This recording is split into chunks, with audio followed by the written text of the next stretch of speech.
জামাইকে হাজারবার বলা সত্ত্বেও রাত্রেবেলায় মাছ নিয়ে আসে, আর রাত্রেবেলায় মাছ নিয়ে আসলে যে কি বিরক্তিকর। হ্যালো এভরিওয়ান, আসসালামু আলাইকুম। সবাই কেমন আছেন? আশা করি সবাই ভালো আছেন। আলহামদুলিল্লাহ, আমরাও ভালো আছি। এই যে দেখতেই পাচ্ছেন, এটা হচ্ছে রাত্রেবেলায় প্রায় ৮টা বাজে। তখন মাছ নিয়ে আসছিল। মাছগুলো কেটে আনা হয়েছিল, আর মাছটা বেশ ভালো বড় ছিল। এমনভাবে কাটছে যে মাছের আঁশগুলো সব রয়ে গেছে। যাই হোক, এখন মাছটাকে আমি ভালো করে ধুয়ে পরিষ্কার করে নিব। তার জন্য প্রথমে ডিমগুলো আমি উঠিয়ে নিচ্ছি, কারণ ডিমটা এমনভাবে কাটছে যে সব ডিম একদমই আউলিয়ে গেছে। আর ডিমটা অনেক বেশি বড় ছিল, এই যে দেখতেই পাচ্ছেন। আর মাছের ভিতরে অনেক আঁশ ছিল, এগুলো পরিষ্কার করতে অনেক সময় লেগেছে।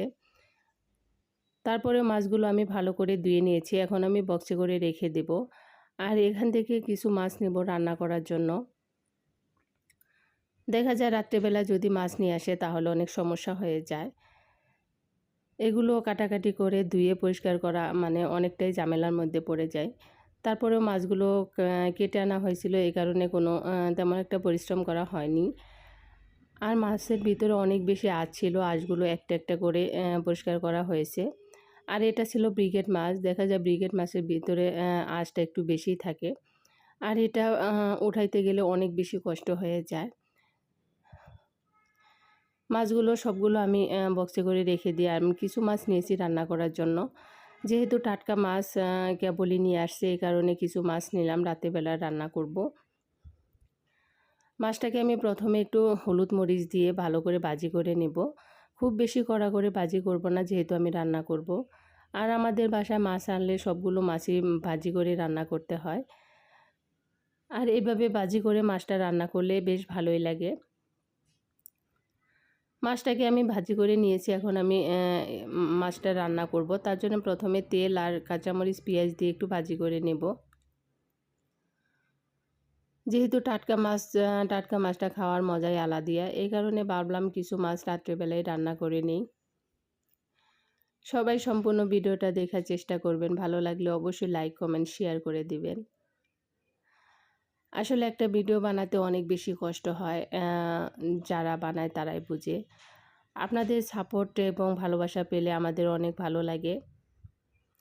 আর আমার পেজের অবস্থা তো একদমই খারাপ হয়ে গেছে, আমি প্রত্যেকটা ভিডিওতে বলে থাকি। কারণ যেহেতু আমার এখানে কারেন্টে অনেক বেশি সমস্যা, সারাদিনই কারেন্ট থাকে না।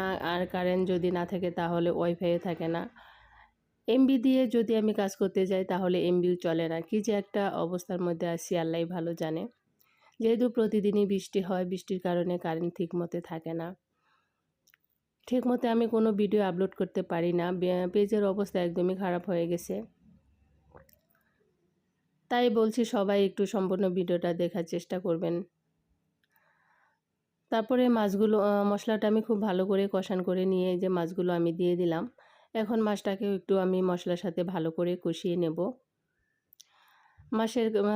দেখা যায় মাছের কালারটা অনেক বেশি সুন্দর আসছে, দেখেই বুঝতে পাচ্ছেন। মাছটাকে ভালো করে কষান করে নিয়ে এখন আমি জলের জন্য পানি দিয়ে দিলাম। পানি দিয়ে খুব ভালো করে নাড়াচাড়া করে দিয়ে এটা ঢাকনাতে ঢেকে দেব, দিয়ে কিছুক্ষণ রান্না করে নেব। যেহেতু ভাজি করা মাছ, তারপরেও মশলাটা যেন মাছের ভিতরে ভালো করে ঢুকে, এই কারণে একটু ভালো করে কিছুক্ষণ জাল করে নেব। ঢাকনাটা খুলে একটু আমি ভালো করে নাড়াচাড়া করে দিলাম। দেওয়ার পরে এই যে মাছটা আমার রান্না করা হয়ে গেছে, দেখতেই পাচ্ছেন। ভিডিওটা যে পর্যন্তই, সবাই ভালো থাকবেন। আল্লাহ হাফেজ।